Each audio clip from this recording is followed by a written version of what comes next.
Hello students. हमने जो chapter start किया है that is periodic classification of elements. Periodic classification of elements के का एक सब यूनिट हम कर चुके हैं जिसमें हमने पीरियोडिक टेबल्स के बारे में पढ़ा था। The next one is atomic properties, जो बहुत इंपॉर्टेंट है। एटॉमिक प्रॉपर्टीज को हम पीरियोडिक प्रॉपर्टीज भी कहते हैं। पीरियोडिक प्रॉपर्टीज का मतलब है या एटॉमिक प्रॉपर्टीज का मतलब है वो प्रॉपर्टीज जो इलेक्ट्रॉनिक कॉन्फ़िगरेशन के साथ कुछ चेंजेस शो करती हैं डाउन द ग्रुप या फिर अलोंग द पीरियड। कि अगर down the group electronic configuration same है तो कुछ प्रॉपर्टीज सेम रहती हैं, कुछ चेंज होती हैं। अलोंग द पीरियड जब हम चलते हैं कॉन्फ़िगरेशन चेंज होती है, उसमें भी कुछ प्रॉपर्टीज सेम रहती हैं, कुछ चेंज शो करती हैं। तो ये जो चेंज शो होती है प्रॉपर्टीज ऑफ एलिमेंट्स में down the group and along the period with electronic configuration, उन प्रॉपर्टीज को कहा जाता है एटॉमिक प्रॉपर्टीज या उनको कहा जाता है पीरियोडिक प्रॉपर्टीज। हमारे पास हमारे सिलेबस में जो पीरियोडिक प्रॉपर्टीज हैं that is atomic radius, ionic radius, valency and valence electron, fourth is ionization energy, fifth is electronegativity and sixth one is electron gain enthalpy। ये वो प्रॉपर्टीज एटॉमिक प्रॉपर्टीज हैं जो हमें स्टडी करनी है। सबसे जो पहली प्रॉपर्टी हमारे पास है दैट इज एटॉमिक रेडियस, जो हम 10th क्लास में भी पढ़ चुके हैं। थोड़ा सा ध्यान से देखो, एटॉमिक रेडियस का मतलब क्या होता है। कहते हैं अगर हम सिंपली इस टर्म को देखें तो टर्म से ही हम इसका मीनिंग निकाल सकते हैं कि radius of atom is called as atomic radius या size of atom is known as atomic radius. कहते हैं अगर हम एटम को एक स्फीयर कंसीडर करते हैं, अगर हम एटम को एक स्फीयर कंसीडर करते हैं तो जो साइज ऑफ स्फीयर होगा उसको हम एटॉमिक रेडियस कह सकते हैं। लेकिन जब हम केमिस्ट्री की टर्म में इस चीज को डिफाइन करने बैठेंगे तो हमें पता है कि एटम जो होता है, एटम के दो पार्ट्स होते हैं, मेन पार्ट्स होते हैं। जो सेंट्रल वाला पार्ट होता है that is called as nucleus, उसको न्यूक्लियस कहा जाता है। एंड आउटसाइड द न्यूक्लियस होता है एक्स्ट्रा न्यूक्लियर पार्ट जिसको हम शेल लेकर चलते हैं अकॉर्डिंग टू बोहर्स मॉडल। तो एटॉमिक रेडियस को जब हम एक टेक्निकल टर्म की तरह डिफाइन करने बैठते हैं तो हम कहते हैं कि जो डिस्टेंस होता है from the center of the nucleus to the outermost shell of an atom, distance कहां से कहां तक, center of the nucleus से लेकर outermost shell of the atom तक, उस distance को कहा जाता है atomic radius। Distance between the center of the nucleus and the outermost shell of an atom is known as atomic radius। कहते हैं अगर हम एक बॉल लेते हैं और उस बॉल के दो टुकड़े कर देते हैं, ठीक है, उस बॉल का जो एक टुकड़ा होता है जब हम उसके सेंटर से लेकर उसके उस हार्ड कोर तक, उस हॉलो पार्ट के सेंटर से लेकर उसके उस हार्ड कोर तक डिस्टेंस को लेते हैं, that distance is called as atomic radius. उस डिस्टेंस को हम क्या कहते हैं, एटॉमिक रेडियस, अगर हम बॉल को एक एटम कंसीडर करते हैं। कहते हैं एटॉमिक रेडियस को मेजर करने के लिए भी डिफरेंट यूनिट्स का इस्तेमाल किया जाता है। जैसे हम एटॉमिक रेडियस को एंगस्ट्रॉम में मेजर कर सकते हैं और हम जानते हैं कि एक एंगस्ट्रॉम जो होता है it is equal to 10⁻⁻10 metre के, या फिर हम इसको पिकोमीटर्स में भी मेजर कर सकते हैं और एक पिकोमीटर जो होता है it is equal to 10⁻⁻12 metre. एक पिकोमीटर 10⁻⁻12 मीटर के बराबर होता है। कहते हैं एटॉमिक रेडियस को हम एग्जैक्टली डिटरमाइन नहीं कर सकते। क्यों? कुछ रीजंस हैं इसके लिए। एटम इतना छोटा होता है कि हम एक एटम को आइसोलेट करके उसका एग्जैक्ट रेडियस मेजर नहीं कर सकते। या एटम जो होता है हमें न्यूक्लियस का तो पता है, लेकिन हम सबसे बाहर वाली बाउंड्री जो है जहां इलेक्ट्रॉन के होने की टेंडेंसी मैक्सिमम है, हम उस बाउंड्री को ड्रा नहीं कर सकते, हम उस शेल को ड्रा नहीं कर सकते, इसलिए हम एग्जैक्ट डिस्टेंस को मेजर नहीं कर सकते। थर्ड रीजन, एटम जो है जब बॉन्डेड स्टेट में होता है, मतलब जब एटम मॉलिक्यूल्स की फॉर्म में पाया जाता है, तो जो एटम होता है उसका जो साइज होता है वो वेरी होता है according to the nature of the bonding. Covalent bond होगा, डिस्टेंस कुछ और होगा। वैन वाल बॉन्ड होगा, डिस्टेंस कुछ और होगा। मेटेलिक बॉन्ड होगा, डिस्टेंस कुछ और होगा। तो कहने का मतलब ये है कि एटम का जो रेडियस है वो बॉन्डिंग की वजह से चेंज होता है। इसका मतलब बॉन्डेड स्टेट में वो किस फॉर्म में है, किस बॉन्डिंग के तहत है, उससे भी हम एग्जैक्ट एटॉमिक रेडियस को डिटरमाइन नहीं कर सकते।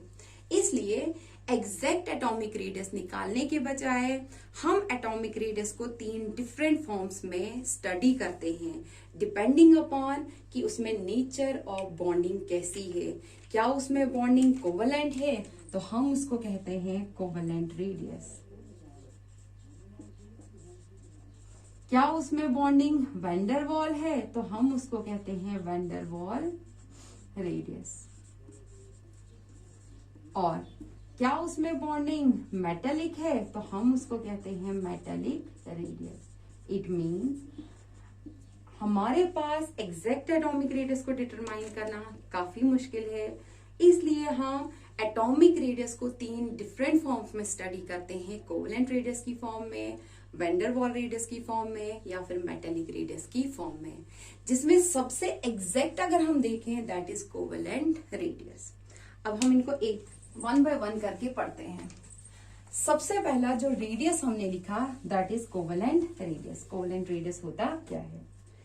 कहते हैं कोवलेंट रेडियस जो होता है वो actually half of the internuclear distance होता है between the centre of the 2 nuclei, 2 atoms का जो आपस में कोवलेंट बॉन्ड से जुड़े होते हैं। मतलब अगर हम एक मॉलिक्यूल को लेते हैं, लेट फॉर एग्जांपल हम हाइड्रोजन मॉलिक्यूल की बात करते हैं, ठीक है। हाइड्रोजन मॉलिक्यूल में 2 हाइड्रोजन एटम्स हैं, ये अगर इनका न्यूक्लियस है, ठीक है, तो जो हाफ ऑफ डिस्टेंस होगा between the centre of the nuclear of 2 adjacent atoms, जो 2 एडजेसेंट एटम्स आपस में जुड़े हुए हैं by means of covalent bond, उस हाफ ऑफ द डिस्टेंस को हम कहते हैं कोवलेंट रेडियस। उस हाफ ऑफ डिस्टेंस को हम क्या कहते हैं? Covalent radius. फिर से सुनो, 2 एटम्स अगर एक दूसरे से जुड़े हुए हैं by means of covalent bond, उन 2 एटम्स के बीच में जो डिस्टेंस होगा उनके न्यूक्लियाइज के बीच में, उसका जब हम हाफ लेंगे, उस हाफ ऑफ डिस्टेंस को हम क्या कहेंगे? Covalent radius. इसका मतलब हम कह सकते हैं कि कोवलेंट रेडियस किसके बराबर है? Inter nuclear distance in 2 bonded atoms,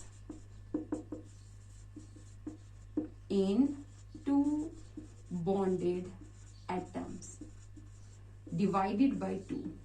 half किसका? इंटरन्यूक्लियर डिस्टेंस का बिटवीन 2 बॉन्डेड एटम्स जो आपस में जुड़े हुए हैं कोवलेंट बॉन्ड की मदद से, that half distance is known as covalent radius. हमने एग्जांपल ली हाइड्रोजन मॉलिक्यूल की।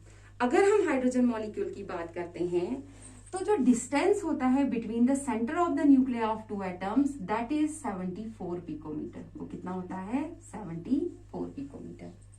लेकिन जब हम इसका हाफ लेते हैं, वो हाफ जो इस 74 पिकोमीटर का होगा दैट इज 37 पिकोमीटर। वो हाफ डिस्टेंस जो है वो कहलाएगा कोवलेंट रेडियस। अगर हम हाइड्रोजन मॉलिक्यूल की बात करते हैं तो जो हाइड्रोजन मॉलिक्यूल है उसमें जो 2 एटम्स के न्यूक्लियर के बीच में डिस्टेंस होता है that is equal to 74 picometres. लेकिन जब हम उसी का हाफ लेते हैं that half distance is called as covalent radius, और जब हम 74 का हाफ लेंगे तो वो कितना होगा? 37 पिकोमीटर। तो कोवलेंट रेडियस क्या है? कुछ नहीं, जब हम 2 बॉन्डेड एटम्स को लेते हैं, जो 2 बॉन्डेड एटम्स कोवलेंट बॉन्ड की मदद से जुड़े हुए हैं, उनके न्यूक्लियाइज के सेंटर के बीच में जो डिस्टेंस होता है बिटवीन द 2 न्यूक्लियाइज, उसका जो हाफ हम लेंगे that half of the distance is known as covalent radius. और मैंने पहले भी कहा कि 3 जो रेडियसेस हम पढ़ने जा रहे हैं, 3 जो रेडियाइज हम पढ़ने जा रहे हैं that is covalent radius, van der Waals radius और मेटेलिक रेडियस। इनमें से सबसे एग्जैक्ट जो हम लेते हैं दैट इज कोवलेंट रेडियस। फिर नेक्स्ट हमारे पास आता है vendor Waals radius. The second one is vendor Waals radius. Van der Waals radius definition same रहेगी, सिर्फ चेंज क्या होगी, वहां पे हम कहते थे कि join together by covalent bond, यहां पे हम कहेंगे join together by weak van der Waals force of attraction. मतलब half of the internuclear distance between the center of nuclei of two adjacent atoms. जो मॉलिक्यूल में दो एटम्स आपस में जुड़े होंगे, उनके जो सेंटर्स होंगे न्यूक्लियाइज के, उनका जो डिस्टेंस होगा उसका हाफ. लेकिन जो वो दो एटम्स इस वक्त जुड़े होंगे वो जुड़े होंगे by means of weak van der Waals force of attraction.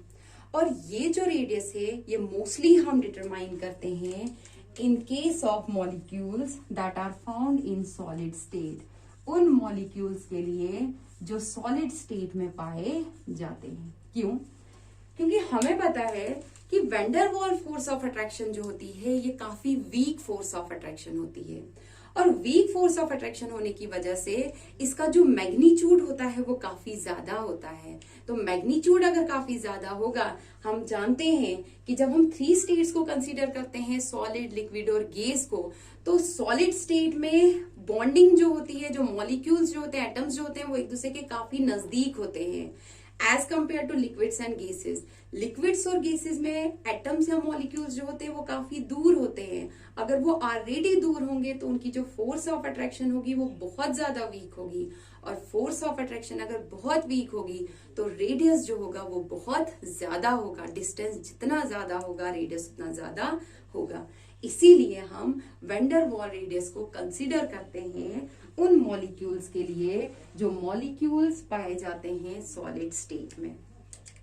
For example अगर हम वेंडर वॉल रेडियस देखें क्लोरीन का, vendor Waals radius of chlorine, vendor Waals radius of chlorine molecule that is Cl2, वो होता है 180 पिकोमीटर. लेकिन अगर हम इसी क्लोरीन का कोवेलेंट रेडियस देखते हैं तो इसका जो कोवेलेंट रेडियस होता है दैट इज ओनली 99 पिकोमीटर.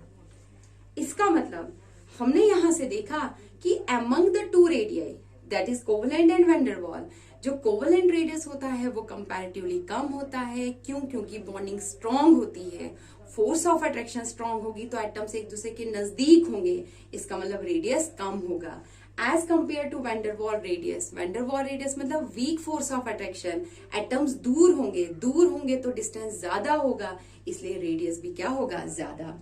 तो अगर हम कोवेलेंट और वेंडर वॉल रेडियस की बात करते हैं तो वेंडर वॉल रेडियस ज्यादा होता है as compare to covalent radius. कहते हैं वेंडर वॉल रेडियस जो होता है ये मोस्टली लिया जाता है नोबल गैसेस के लिए. इसको हम कंसीडर करते हैं नोबल गैसेस के लिए भी. उस केस में जब नोबल गैसेस एक दूसरे के इतने नजदीक होती हैं कि हम कह सकते हैं कि उनके बीच में बॉन्डिंग हो सकती है. क्योंकि अगर हम नोबल गैसेस की बात करें, they are non reactive gases, वो आपस में बॉन्ड बनाती नहीं है. लेकिन इन केस अगर नोबल गैसेस काफी नजदीक है एक दूसरे के, उस वक्त अगर उसमें टेंडेंसी है कि बॉन्ड बन सकता है, तो वहां पे जो बॉन्ड बनता है that is vendor Waals force of attraction. और उनका जो रेडियस उस वक्त हम डिटरमाइन करते हैं that is vendor Waals radius. Next जो हमारे पास है radius that is metallic radius. The third radius is metallic radius. Metallic radius भी कोवेलेंट और वेंडर वॉल की तरह ही है कि half of the distance metallic radius. जब हम मेटेलिक रेडियस को डिफाइन करेंगे तो हम कहेंगे सेम वही, half of the internuclear distance between the centre of nuclei of two adjacent atoms in a metallic crystal. जब बॉन्ड उनके बीच में मेटेलिक टाइप का होगा तो उन दो एटम्स के बीच में जो हाफ ऑफ डिस्टेंस हम लेंगे between the centre of nuclei of two atoms, उसको हम कहेंगे मेटेलिक रेडियस. और हम जानते हैं कि मेटेलिक रेडियस जो होता है या मेटेलिक बॉन्ड जो होता है it is again weaker than covalent bond. ये कमजोर होता है as compare to covalent bond. तो इसका मतलब अगर मेटेलिक बॉन्ड कोवेलेंट बॉन्ड से कमजोर होता है तो मेटेलिक रेडियस भी कोवेलेंट रेडियस से क्या होगा, ज्यादा होगा। फॉर एग्जाम्पल अगर हम बात करें पोटाशियम के मेटेलिक रेडियस की, तो पोटाशियम का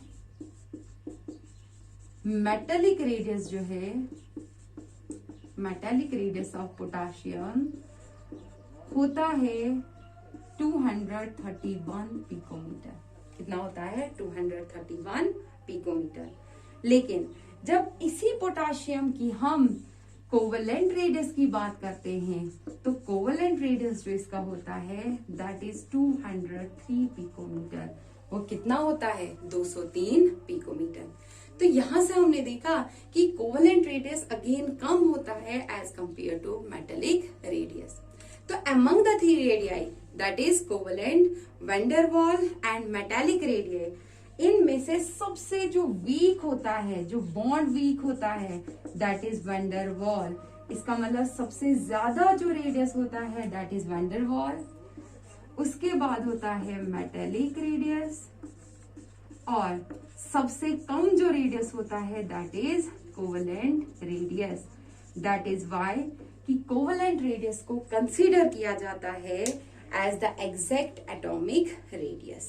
जब भी हम एटॉमिक रेडियस किसी भी मॉलिक्यूल का, किसी भी एटम का कंसीडर करते हैं या उसको हम मेजर करते हैं, तो हम उसको मेजर ही करते हैं in terms of covalent radius, except for noble gases. क्योंकि नोबल गैसेस की जब भी हम बात करें तो वहां पे जब हमें रेडियस निकालना होता है, वहां पे हम रेडियस निकालते हैं वैन डर वाल, न कि कोवेलेंट रेडियस। लेकिन अगर हमारे पास नोबल गैसेस कंपाउंड्स बना रहे हैं और उनके कंपाउंड्स फ्लोरीन के साथ हों, नोबल गैसेस अगर हमारे पास कंपाउंड्स बना रहे हैं और उनके जो कंपाउंड्स हैं या तो वो फ्लोरीन के साथ पाए जाए या ऑक्सीजन के साथ पाए जाए, तो इन कंपाउंड्स, इन नोबल गैसेस के कंपाउंड्स के लिए हम वैन डर वाल रेडियस नहीं निकालते, उस केस में हम निकालते हैं कोवेलेंट रेडियस।